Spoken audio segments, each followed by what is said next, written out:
భర్త భార్యను ప్రేమించాలి, భార్య భర్తకు లోబడి ఉండాలి. ఇది వాక్యము.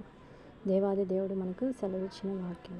అయితే ఈ లోకంలో ఎలా ఉంటున్నారనంటే, భర్త భార్యను ప్రేమించడం లేదు, కానీ భార్య మాత్రం అన్ని విషయాల్లోనూ భర్తకు లోబడి ఉండాలి అని ఎంతగానో స్త్రీని అణగదొక్కుతున్నది ఈ సమాజం. సహోదరుడా, ఒకసారి జ్ఞాపకం చేసుకో. యేసుప్రభు వారు చెప్పారు, భార్యను పరిత్యజించుట నాకు అసహ్యమైన క్రియ. భర్తకి భార్యను పోషించే సామర్థ్యం కానీ, తన అన్నం పానముల గురించి, తన వస్త్రముల గురించి తను పోషించలేని వాడిగా ఉన్నప్పుడు తను వివాహం చేసుకోకూడదు. తనకు అన్నపానములు కానీ, వస్త్రములు కానీ, ఇంకను సంసార ధర్మం కానీ, ఈ మూడు కూడా ఆమెకు తక్కువ చేయకూడదు.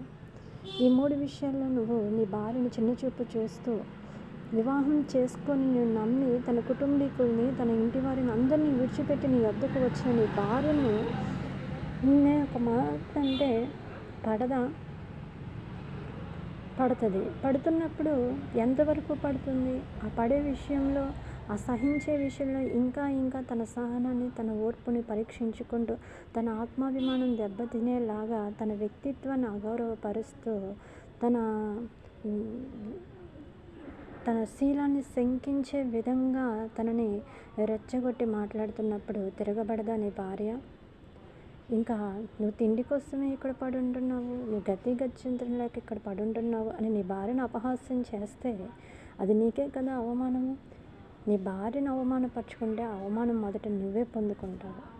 నీ భార్యను నువ్వు ఘనపరిస్తే ఆ ఘనత ముందు నీ భార్య కంటే ముందు నీకే వస్తుంది. ఓ ప్రియ సహోదరుడా, భార్య లేకపోతే నీ జీవితము మోడుబారిపోయిన ఎండిపోయిన చెట్టుతో సమానం. ఫలాలు లేని చెట్టులాగా నువ్వు ఉండిపోతావు. లోకంలో చెప్పిన మాటలు విని నువ్వు మోసపోవద్దు. అలాగే భార్య భర్తను లోబడి ఉండాలి, భర్త భార్యను ప్రేమించాలి. ఈ రెండు ఆ కుటుంబంలో ఉన్నప్పుడు ఆ కుటుంబం ఎప్పుడు శాంతి సమాధానంతో వర్ధిల్లుతుంది.